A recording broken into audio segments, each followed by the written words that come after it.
नमस्कार साथियों, the technical channel take वोल्टा में आप सभी का स्वागत है। और आज हम बात करेंगे बहुत ही महत्वपूर्ण टॉपिक डीसी मोटर की, जो कि भाग 1 है।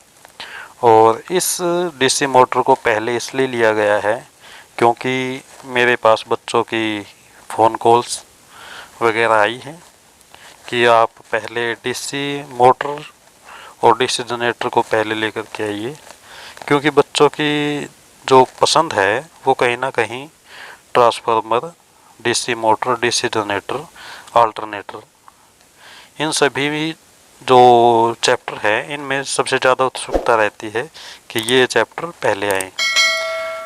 वैसे मेरे को कुछ और चैप्टर पहले लेकर के आने की इच्छा थी, लेकिन बच्चों की डिमांड इतनी है, प्यार इतना है कि बच्चे पहले इन्हीं क्वेश्चनों को देखते हैं। आइए देखते हैं पहला क्वेश्चन क्या है डीसी मोटर से संबंधित। ऐसी युक्ति जो डीसी सप्लाई की सहायता से इलेक्ट्रिकल एनर्जी को मैकेनिकल एनर्जी में बदलती है क्या कहलाती है? यह कहलाती है डीसी मोटर। डीसी सप्लाई की सहायता से चलती है और जो इलेक्ट्रिकल एनर्जी को मैकेनिकल एनर्जी में बदलती है उसको बोलते हैं मोटर। और जो डीसी से चले तो डीसी मोटर, और यदि जो एसी से चले, जो इलेक्ट्रिकल एनर्जी को मैकेनिकल में बदले और एसी से चले तो उसको बोलते हैं एसी मोटर। आइए देखते हैं अगला क्वेश्चन क्या है। स्थिर गति के लिए कौन सी मोटर उपयोग की जाती है? जो कांस्टेंट जो स्पीड है उसके लिए कौन सी मोटर इस्तेमाल की जाती है? तो उसके लिए शंट मोटर इस्तेमाल की जाती है। अगला क्वेश्चन, यदि एक 230 डीसी सीरीज मोटर को 230 वोल्ट डीसी सीरीज मोटर को 230 वोल्ट एसी सप्लाई से जोड़ दिया जाए तब क्या होगा? यदि हमारे पास में एक सीरीज मोटर है जो 230 वोल्ट डीसी पर चलती हो, उसको यदि एसी में जोड़ दिया जाए तब क्या होगा? तो उसमें क्या होगा कि उसकी एफिशिएंसी है वो कम हो जाएगी, कम एफिशिएंसी के ऊपर काम करेगा, उसमें स्पार्किंग होने लग जाएगी। यह बहुत ही महत्वपूर्ण क्वेश्चन है। एग्ज़ाम की दृष्टि से हम ऐसे ही क्वेश्चन की उम्मीद करते हैं कि ऐसे ही क्वेश्चन आए, और ऐसे ही क्वेश्चन आते हैं। ये वही क्वेश्चन है जो पहले भी एग्ज़ाम में आ चुके हैं। आइए देखते हैं अगला क्वेश्चन। यदि डीसी मोटर का फ्लक्स लगभग शून्य कर दिया जाए तो स्पीड खालिस्तान होगी। यदि फ्लक्स को शून्य कर दिया जाए तो खालिस्तान स्पीड क्या होगी? स्पीड अनंत होगी, इनफाइनाइट होगी, तो स्पीड अत्यधिक बढ़ जाएगी। इसका मतलब ये है। अगला क्वेश्चन, डीसी मोटर अधिकतम क्षमता पर कार्य कब करती है? डीसी मोटर है वो अधिकतम क्षमता पर कार्य कब करती है? वह जब करती है जब कॉपर लॉस और स्थिर लॉस इक्वल हो जाए। अगला क्वेश्चन, लिफ्ट में कौन सी मोटर इस्तेमाल की जाती है? और लिफ्ट के अंदर कम्युलेटिव कंपाउंड मोटर इस्तेमाल की जाती है, जिसमें कंपाउंड मोटर का मतलब है जिसमें शंट वाइंडिंग और सीरीज वाइंडिंग दोनों होती है। और इसको जैसे आप थ्योरेटिकल और पढ़ेंगे तो इसमें और जानकारी मिलेगी, लेकिन यहाँ पे ऐसे क्वेश्चन ले रहे हैं जो कि सीधे स्टिक हमारे नंबरों की तरफ बढ़े। तो लिफ्ट के अंदर कौन सी मोटर इस्तेमाल की जाती है? Cumulative compound motor. अगला क्वेश्चन, कौन सी मोटर बिना लोड के नहीं चलाई जा सकती? ऐसी कौन सी मोटर है जो बिना लोड के नहीं चलाई जा सकती? तो इसमें है डीसी सीरीज मोटर। कभी भी डीसी सीरीज मोटर को बिना लोड के नहीं चलाना चाहिए। और ये जो क्वेश्चन है ये सबसे ज़्यादा एग्जाम में पूछे जाने वाला क्वेश्चन है डीसी मोटर चैप्टर से। तो डीसी मोटर को कभी भी बिना लोड के नहीं चलाना चाहिए, क्योंकि इसकी स्पीड जो होती है वो अत्यधिक होती है। यह फाउंडेशन को भी तोड़ सकती है और अपने आप को भी नुकसान पहुंचा सकती है, और साथ में यदि कोई कर्मचारी है तो उसको भी नुकसान पहुंचा सकते हैं। तो बिना लोड के डीसी सीरीज मोटर को नहीं चलाना चाहिए। अगला क्वेश्चन, डीसी शंट मोटर में शून्य लोड तथा पूर्ण लोड पर स्पीड में कितना अंतर होता है? तो इसमें जब डीसी शंट मोटर है उसमें शून्य लोड है और पूर्ण लोड है, उसके बीच में स्पीड का अंतर कितना होता है? सिर्फ 1% होता है। तो इसका मतलब constant speed DC shunt motor की स्पीड क्या है, कांस्टेंट होती है, वेरी नहीं करती। जब लोड नहीं है और जब लोड है, पूर्ण लोड है, तो उसके बीच में अंतर सिर्फ 1% स्पीड का ही रहता है। अगला क्वेश्चन, किस डीसी मोटर की गति शून्य लोड से सामान्य लोड तक न्यूनतम कमी होती है? कमी मतलब क्या होती है, तो उसमें होती है कम्युलेटिव पोल के साथ शंट मोटर की। जैसे पहले भी ये क्वेश्चन आ चुका है कि इसमें स्पीड में अंतर कितना रहता है, सिर्फ 1% का। जब शून्य लोड है सामान्य लोड तक न्यूनतम कमी किस में होती है, तो वो होती है शंट मोटर में। और इसमें क्या है, कम्युलेटिव पोल के साथ शंट मोटर, ऐसा भी कहा जा सकता है। अगला क्वेश्चन, किस डीसी मोटर की स्पीड फील्ड वाइंडिंग, किस डीसी मोटर की फील्ड वाइंडिंग मोटे तार की तथा कम टर्नों की होती है? तो इसमें है डीसी सीरीज मोटर। जैसे डीसी सीरीज मोटर की जो फील्ड वाइंडिंग होती है वह मोटे तार की होती है और कम टर्नों की होती है। इसको याद कैसे करें, जैसे एक शंट वाइंडिंग है और एक सीरीज वाइंडिंग है। तो सीरीज वाइंडिंग है, सीरीज छोटा सा शब्द है तो वाइंडिंग भी छोटी सी होगी। इसका मतलब क्या होगा, टर्न कम होंगे। जब टर्नों की संख्या कम होती है तो ये समझो कि उसकी मोटाई बढ़ा दें। टर्नों की संख्या कम, मोटाई ज़्यादा। और पैरेलल क्या होता है, पैरेलल एक बड़ा शब्द, लंबा शब्द होता है। जैसे हम अल्फ़ाबेट देखें तो पैरेलल में ज़्यादा अल्फ़ाबेट इस्तेमाल किए जाते हैं, पैरेलल तो सीरीज में कम किए जाते हैं। तो पैरेलल है तो पैरेलल में टर्नों की संख्या अधिक होती है। जब टर्नों की संख्या अधिक कर दी जाए तो मोटाई कम हो जाती है। ऐसे भी याद किया जा सकता है। सीरीज छोटा शब्द है तो टर्नों की संख्या कम, टर्नों की संख्या कम तो मोटाई ज़्यादा। और पैरेलल लंबा शब्द है तो उसमें मतलब टर्नों की संख्या अधिक और मोटाई कम।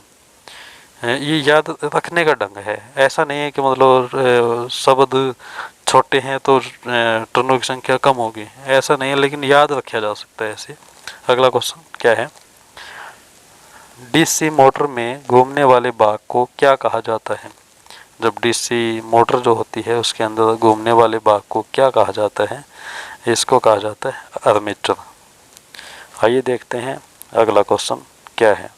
जैसे मशीन की बात की जाए, मशीन में घूमने वाला भाग क्या है, सीधी ही मशीन की बात की जाए तो उसमें रोटर कहा जाता है। लेकिन डीसी मोटर की बात की जाए उसमें जो घूमता है वो आर्मेचर घूमता है। जब रोटर के ऊपर वाइंडिंग कर दी जाए तो उसको आर्मेचर बोल दिया जाता है। अगला क्वेश्चन,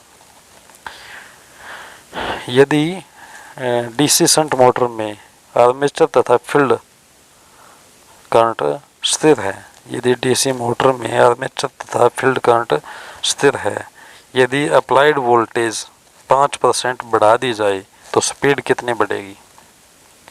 यदि आर्मेचर और फील्ड करंट स्थिर है, कांस्टेंट है, और उसकी अप्लाइड वोल्टेज है वो 5% बढ़ा दी जाए तो स्पीड भी 5% ही बढ़ेगी। आइए देखते हैं अगला क्वेश्चन क्या है। डीसी मोटर में आयरन लॉस कहाँ होता है? तो जो डीसी मोटर है उसके अंदर आयरन लॉस जो होता है वह होता है आर्मेचर में। आइए देखते हैं अगला क्वेश्चन, डीसी मोटर की गति को उल्टा करने के लिए क्या किया जाता है? तो डीसी जो मोटर है उसकी गति को उल्टा करने के लिए क्या किया जाता है? इसमें पहला ही ऑप्शन ये मिलेगा आपको कि आर्मेचर और फील्ड के कनेक्शन चेंज कर दें, हम बदल दें तो डीसी मोटर की जो गति है वह उल्टी हो जाएगी। नहीं, इसमें या तो आर्मेचर के कनेक्शन बदलने होंगे, आपस में इंटरचेंज करने होंगे, या फिर फील्ड के कनेक्शन। इन दोनों में से एक, या तो आर्मेचर के कनेक्शन चेंज करो या फिर फील्ड के कनेक्शन चेंज करो, तब जाकर के मोटर की स्पीड क्या होगी, वह उल्टी हो जाएगी। यदि दोनों के हम कनेक्शन चेंज कर देते हैं तो स्पीड उल्टी नहीं होगी, उसी स्पीड में चलेगी। ना ही सप्लाई जो हम सप्लाई देते हैं मोटर को, यदि वो कनेक्शन भी इंटरचेंज कर दिया जाए तब भी मोटर की जो स्पीड है वह है उल्टी नहीं होगी, नहीं बदलेगी। मतलब स्पीड क्लॉकवाइज है तो एंटी क्लॉकवाइज नहीं होगी। आर्मेचर या फिर फील्ड, इन दोनों में से एक, सिर्फ एक के कनेक्शन चेंज करने से मोटर की स्पीड है वो उल्टी होगी। अगला क्वेश्चन, डीसी मोटर में स्टार्टर क्यों इस्तेमाल किया जाता है? जो डीसी मोटर है उसके अंदर जो स्टार्टर इस्तेमाल किया जाता है, चाहे वो 3 पिन स्टार्टर हो, 4 पिन स्टार्टर हो, 4 पॉइंट स्टार्टर हो, 3 पॉइंट स्टार्टर हो, ऐसा कुछ है, तो उसमें क्यों इस्तेमाल किया जाता है? इसमें इसको स्टार्टिंग जो करंट है उसको कम करने के लिए स्टार्टर का इस्तेमाल किया जाता है। और आगे देखिए अगला क्वेश्चन क्या है। लोड बढ़ाने पर कौन से मोटर की स्पीड कुछ बढ़ती है। जैसे लोड बढ़ा दे हम तो उसमें कौन सी मोटर की स्पीड है वो कुछ बढ़ती है, कुछ ही बढ़ती है, ज़्यादा नहीं बढ़ती। तो इसमें है डीसी शंट मोटर। इसमें डीसी शंट मोटर ऐसी मोटर है जिसमें स्पीड लोड बढ़ाने पर स्पीड कुछ ही बढ़ती है। आइए देखते हैं अगला क्वेश्चन क्या है। यदि जैसे शंट मोटर है उसकी कुछ ही स्पीड बढ़ती है, ज़्यादा स्पीड नहीं बढ़ती, क्योंकि इसकी स्पीड क्या है वह कांस्टेंट ही है। आइए देखते हैं अगला क्वेश्चन क्या है। यदि ये डीसी मोटर में बैक ईएमएफ उत्पन्न ना हो तब क्या होगा। यदि डीसी मोटर है उसके अंदर बैक ईएमएफ उत्पन्न ना हो तो क्या होगा। तो उसमें होगा मोटर है वो जल जाएगी। बैक ईएमएफ बनना भी अति आवश्यक होता है रोटेशन के लिए। यदि उसमें रोटेशन नहीं होगी, एक साउंड सी होगी और उसके बाद में मोटर जल जाएगी, तो बैक ईएमएफ होना भी अति आवश्यक होता है डीसी मोटर के अंदर। यदि बैक ईएमएफ नहीं है, उत्पन्न नहीं होती है, तो मोटर जल जाएगी। आइए देखते हैं अगला क्वेश्चन क्या है। एक निर्धारित गति पर चल रही डीसी मोटर का फील्ड सर्किट अचानक खुल जाए। एक निर्धारित गति पर चल रही है डीसी मोटर, यदि उसका जो फील्ड सर्किट है वह अचानक टूट जाए या खुल जाए तो क्या होगा। तो स्पीड अत्यधिक बढ़ जाएगी। स्पीड क्या है वो अत्यधिक बढ़ जाएगी, क्योंकि ये एक फील्ड खुल जाता है तो उसके अंदर जो ओपोज करने वाला जो फील्ड जो होता है वह डिस्कनेक्ट हो जाता है और ओपोज नहीं कर पाता। यदि अपोज ही नहीं है तो उसके बाद स्पीड बढ़ेगी। आइए देखते हैं अगला क्वेश्चन क्या है। मोटर में फ्लेमिंग का कौन सा नियम इस्तेमाल किया जाता है। मोटर के अंदर कौन सा और जनरेटर के अंदर कौन सा इस्तेमाल किया जाता है। मोटर के अंदर लेफ्ट हैंड रूल इस्तेमाल किया जाता है। फ्लेमिंग का लेफ्ट हैंड रूल मोटर के अंदर किया जाता है और राइट हैंड रूल जनरेटर के अंदर किया जाता है। इसको जैसे याद रख सकते हैं राजीव गांधी या फिर राहुल गांधी या फिर राजीव गांधी भी हम कह सकते हैं। तो उसमें इसको याद रख सकते हैं आर आर मतलब राइट हैंड रूल और जी मतलब generator. Right hand rule generator में इस्तेमाल किया जाता है। जैसे Lata Mangeshkar left hand rule motor के अंदर एल एम लिख सकते हैं लता मंगेशकर को एल एम। तो एल से लेफ्ट हैंड रूल और एम से मोटर। मोटर के अंदर लेफ्ट हैंड रूल और जनरेटर के अंदर राइट हैंड रूल। आइए देखते हैं अगला क्वेश्चन क्या है। शंट मोटर में शंट वाइंडिंग होती है। जो शंट मोटर होती है उसमें शंट वाइंडिंग होती है। उस क्या होती है मतलब कैसी होती है शंट वाइंडिंग कैसी होती है। तो उसमें क्या है कि शंट वाइंडिंग होती है। शंट का मतलब क्या है, शंट का मतलब ही पैरेलल है। यदि पैरेलल है तो इसका मतलब टर्नों की संख्या ज़्यादा।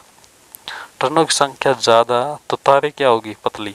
पतले तार की अधिक टर्नों की वाइंडिंग शंट वाइंडिंग होती है शंट मोटर में।